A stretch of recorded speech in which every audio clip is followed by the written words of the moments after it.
Olá, esse vídeo é sobre a gratuidade da justiça, dos artigos 98 a 102 do CPC. Gratuidade da justiça. Vamos começar.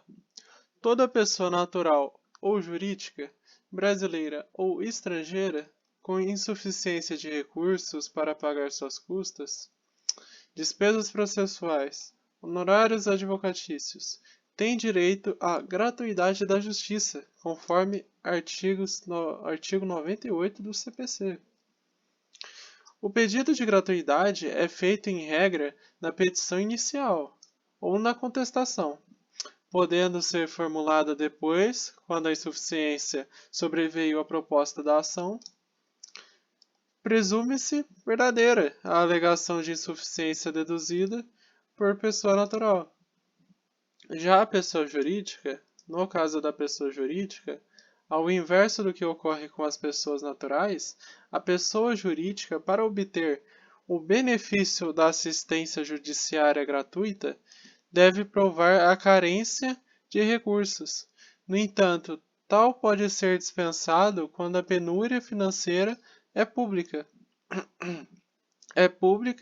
e notória. Hipótese de identidade filantrópica, como hospital, sem fins lucrativos, voltada ao atendimento médico hospitalar, que atende pelo SUS, o que é a jurisprudência do caso. Ou seja, em caso de entidade filantrópica, como hospital, pessoas jurídicas que não têm fins lucrativos, voltada ao atendimento médico hospitalar. Ok?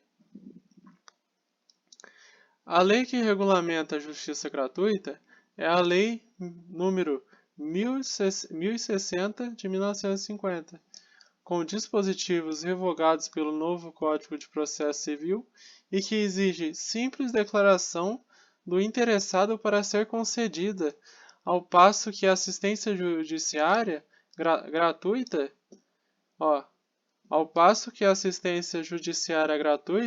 é aquela referida no artigo 5º da Constituição Federal.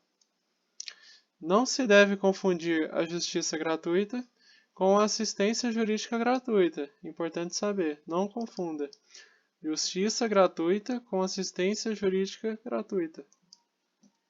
A justiça gratuita se refere à isenção das custas, despesas processuais, incluindo honorários advocatícios. Já a assistência jurídica gratuita se refere ao serviço jurídico prestado pelo Estado, através da Defensoria Pública, aos que comprovarem a insuficiência de recursos. Então, justiça gratuita se refere à isenção das custas, despesas processuais, incluindo honorários advocatícios. Assistência jurídica gratuita se refere ao serviço jurídico prestado pelo Estado através da Defensoria Pública,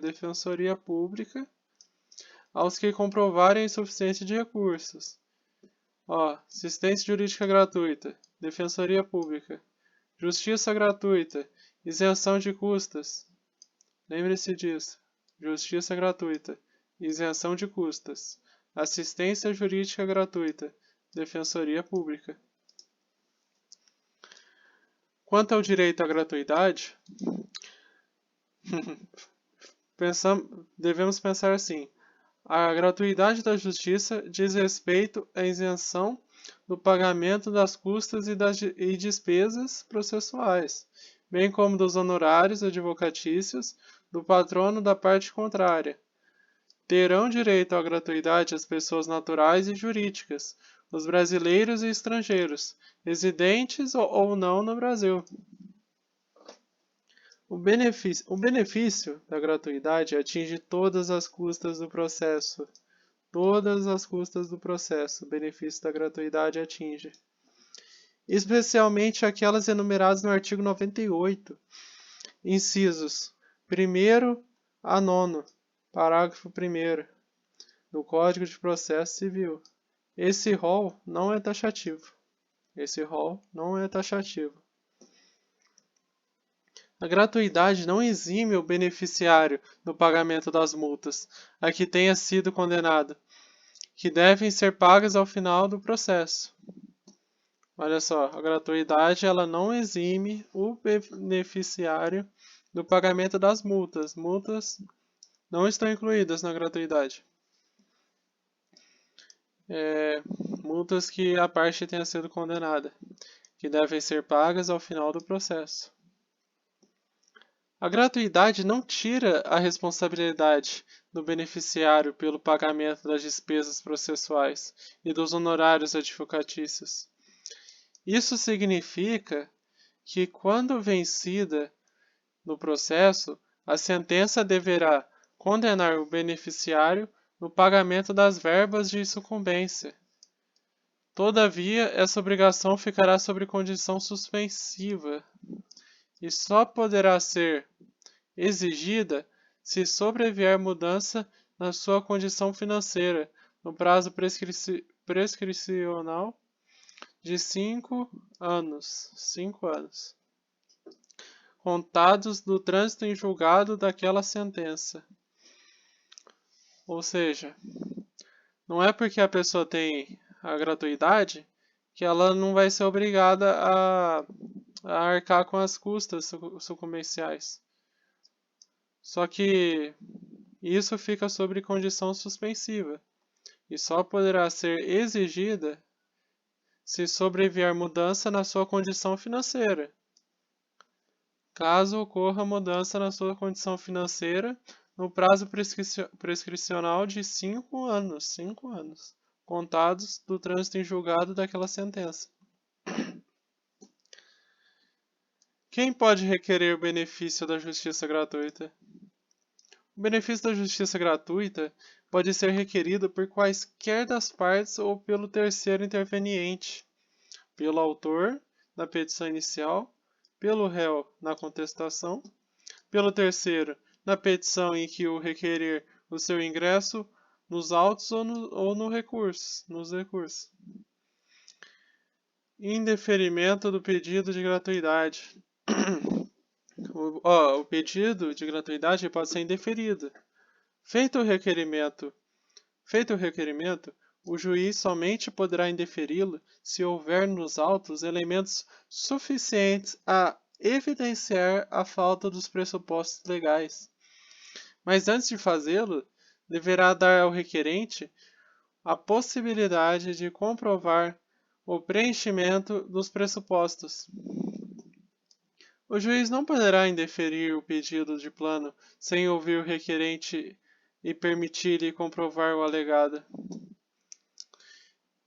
Indeferido o pedido, o requerente poderá recorrer por meio de agravo de instrumento. Agora, ainda sobre a impugnação à concessão do benefício, podemos falar sobre os momentos que ocorrem tais atos. Vamos começar pelo momento do requerimento. São 5 no total. Primeiro, na petição inicial, na contestação, no recurso, no pedido superveniente, no pedido de terceiro. Vamos lembrar assim: petição inicial, contestação, recurso, pedido superveniente, pedido de terceiro. São 5. Pedido inicial, contestação, recurso, pedido superveniente, pedido de terceiro. Petição inicial, contestação, recurso, pedido superveniente, pedido de terceiro. São os momentos do requerimento da gratuidade, do pedido da gratuidade. Olha só. Agora, os momentos de impugnar. Os momentos são 4. Aqui está repetido, mas são 4. Momento de impugnar. Os momentos de impugnar são na contestação, na réplica, nas contrarrazões de recurso, até 15 dias após a concessão. Contestação, réplica, contrarrazões de recurso, 15 dias após a concessão. Na contestação, na réplica, nas contrarrazões de recurso, até 15 dias após a concessão. Contestação, réplica, contrarrazões de recurso, até 15 dias após a concessão. São os momentos de impugnar. Na contestação, na réplica, nas contrarrazões de recurso, até 15 dias após a concessão. São 4. 5 momentos do requerimento, 4 momentos de impugnar.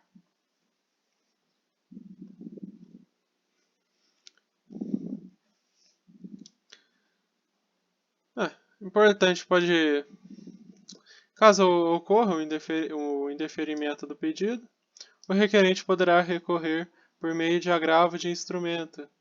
Agravo de instrumento se chama esse recurso. Agravo de instrumento.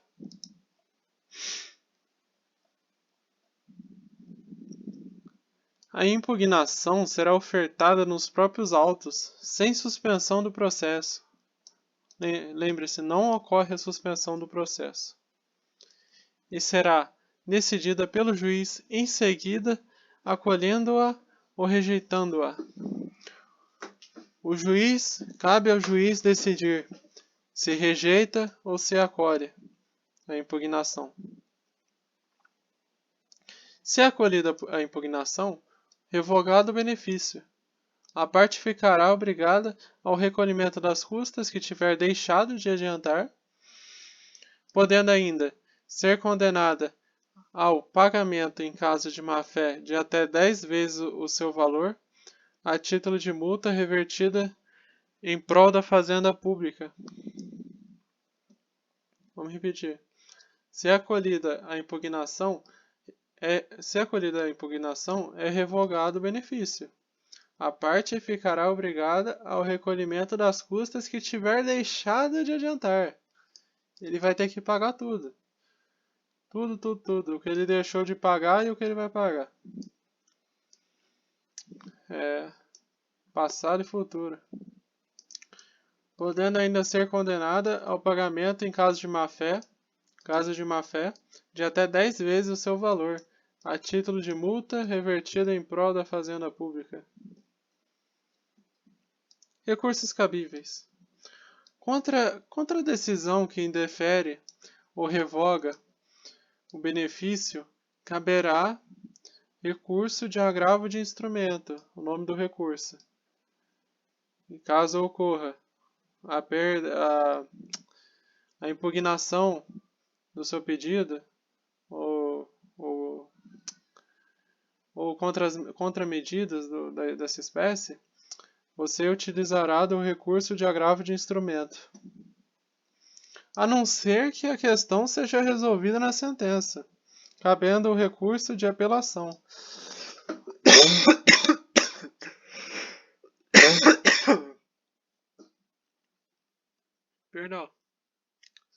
Perdão. A não ser que a questão seja resolvida na sentença, cabendo o recurso de apelação. Olha só, são 2 recursos. Um se chama agravo de instrumento, o outro se chama apelação. Agravo de instrumento e apelação. Caberá recurso de agravo de instrumento, a não ser que a questão seja resolvida na sentença, cabendo o recurso de apelação. Lembre-se dessa forma. Agravo de instrumento, antes da sentença. Apelação, depois da sentença. Depois da sentença, eu digo, seja resolvida na sentença. Não imagine depois da sentença, imagine na sentença. A apelação igual à sentença. Agravo de instrumento, antes. Contra a decisão que rejeita a impugnação, a concessão do benefício da gratuidade, não cabe nenhum recurso, por falta de previsão legal. Vamos repetir.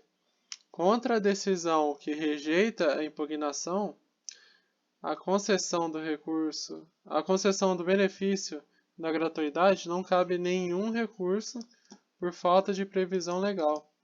A questão poderá ser suscitada em eventual recurso de apelação, ante a ausência de preclusão da decisão interlocutória, não sujeita a agravo. Revogado o benefício interposto o recurso cabível, a parte não precisará efetuar o pagamento das custas. Caso você perca a sua gratuidade e entre com recurso, você não será obrigado naquele momento a pagar o que você deve, o que você deixou de pagar. Até que o relator do recurso decida sobre a questão, o que deverá ser feito preliminarmente ao recurso. Enquanto tiver recurso, não tem a exigência do pagamento das custas.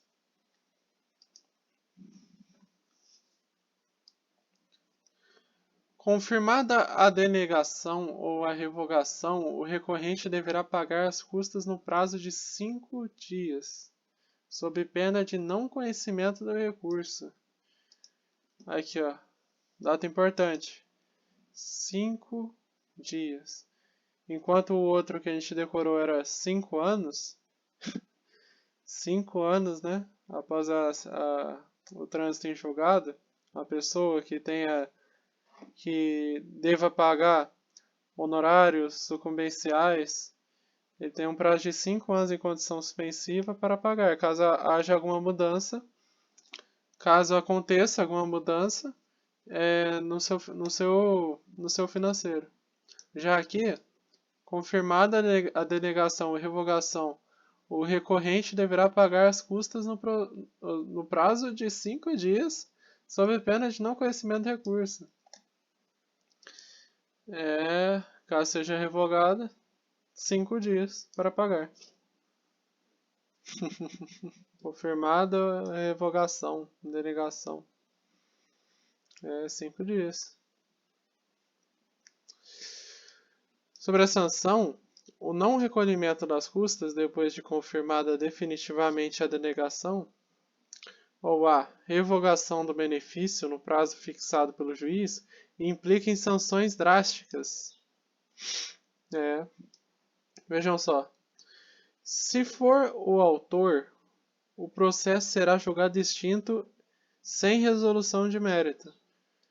Para o réu e demais interessados, ficarão impedidos de praticar qualquer ato processual ou requerer diligências. Vamos repetir. Sobre a sanção. O não recolhimento das custas, depois de confirmada definitivamente a denegação ou a revogação do benefício, no prazo fixado pelo juiz, implica em sanções drásticas. Se for o autor, o processo será julgado extinto sem resolução de mérito. Para o réu e demais interessados, ficarão impedidos de praticar qualquer ato processual ou requerer diligências. Essa aqui é uma boa pergunta de prova. Sei não, hein? Só mais uma vez. O não recolhimento das custas depois de confirmar definitivamente a denegação ou a revogação do benefício no prazo fixado pelo juiz implica em sanções drásticas. Caso o juiz tenha revogado a gratuidade ou benefício, tanto faz a parte.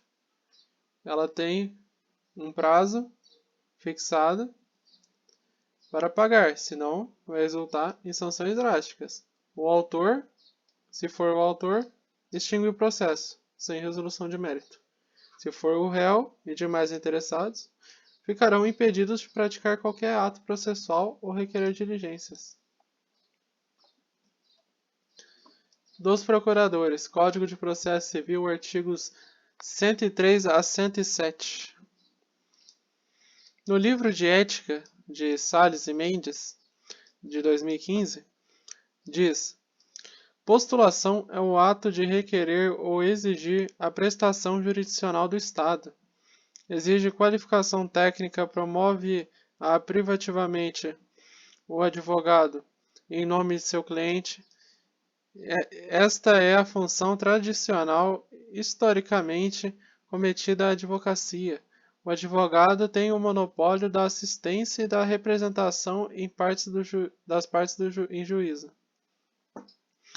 Ninguém ordinariamente pode postular em juízo sem a assistência de advogado a quem compete o exercício do jus postulandi. Olha só, apenas o advogado. Ninguém pode estar em juízo sem a presença de um advogado.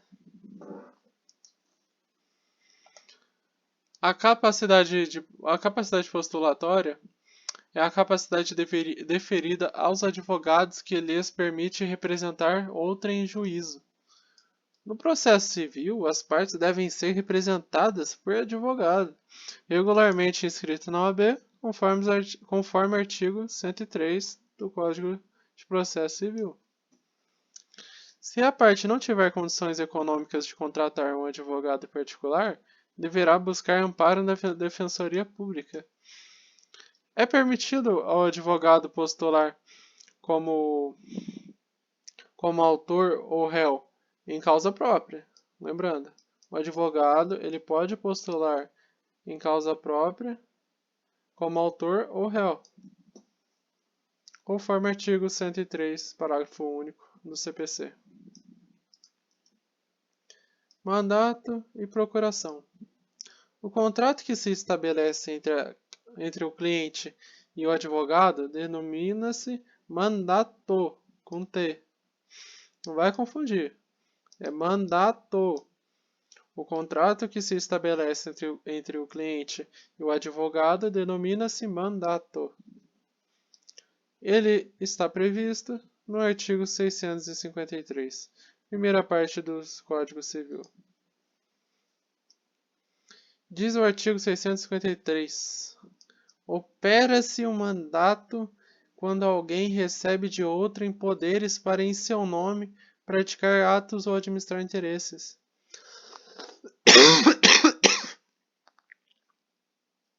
Estou com uma tosse. Opera-se um mandato quando alguém recebe de outrem poderes para em seu nome praticar atos ou administrar interesses. O instrumento do mandato é a procuração. Sem procuração, não tem mandato. Sem mandato, não tem procuração. Procuração é um documento em que o cliente outorga poderes para que o advogado o represente em juízo ou fora dele. Mas, coisa mais simples do que essa, hein? Procuração é um documento em que o cliente outorga poderes para que o advogado o represente em juízo ou fora dele. É isso. O advogado postula em juízo ou fora dele, fazendo prova do mandato de procuração, conforme artigos 5º do Estatuto da Advocacia e da Ordem dos Advogados do Brasil. A exceção. O advogado será admitido a postular sem procuração em duas situações: para evitar preclusão, decadência ou prescrição, para a prática de atos urgentes, o que engloba todos esses. Nestes casos, o advogado deverá apresentar a procuração no prazo de 15 dias, que poderá ser prorrogado pelo juiz por igual período. A juntada da procuração no prazo estabelecido, os atos serão ratificados. Se o advogado não apresentar a procuração no prazo, os atos serão ratificados, sendo considerados ineficazes, respondendo o advogado por despesas processuais e até perdas e danos. Olha o prejuízo que isso pode causar para o advogado. Se o advogado não apresentar à procuração no prazo, os atos serão ratificados, sendo considerados ineficazes, respondendo o advogado por despesas processuais e até perdas e danos. Procuração geral e procuração com poderes especiais. Olha, procuração, tenho certeza que o professor vai perguntar. A procuração utilizada para representação em juízo é chamada adjudícia, ou seja, para fins judiciais. A procuração para o foro, em geral, habilita o advogado a praticar todos os atos judiciais em qualquer juízo ou instância, salvo os que exijam poderes especiais. Os poderes especiais estão previstos na parte final do artigo 105 do CPC e são os de receber citação inicial, confessar, reconhecer a procedência, de reconhecer a procedência do pedido, transigir, desistir, renunciar ao direito sobre que se funda a ação, receber, dar quitação e firmar compromisso e assinar declaração de hipossuficiência econômica. Esse é com poderes especiais. Ele dá toda essa liberdade. Ó. Os de receber citação, confessar, reconhecer a procedência do pedido, transigir, desistir, renunciar ao direito sobre que se funda a ação, receber, dar quitação e firmar compromisso e assinar declaração de hipossuficiência econômica. É isso. Poderes especiais. Procuração geral e procuração com poderes especiais. De justiça para fins judiciais. Procuração para foro, em geral, habilita o advogado a praticar todos os atos judiciais, em qualquer juízo ou instância, salvo os que exijam poderes especiais. Requisitos da procuração. A procuração deve ser apresentada por instrumento escrito, não se admitindo procuração verbal. Ela pode ser feita por instrumento público ou por instrumento particular assinado pela parte. A assinatura pode ser digital. Vejam só. A modernidade. A assinatura pode ser digital. Estamos falando da procuração, requisitos da procuração. Da procuração deverá constar o nome do advogado, seu número de inscrição na OAB e seu endereço completo. E se o advogado for integrante de uma sociedade de advogados, deverá constar nome da sociedade, seu número de inscrição na OAB e endereço completo.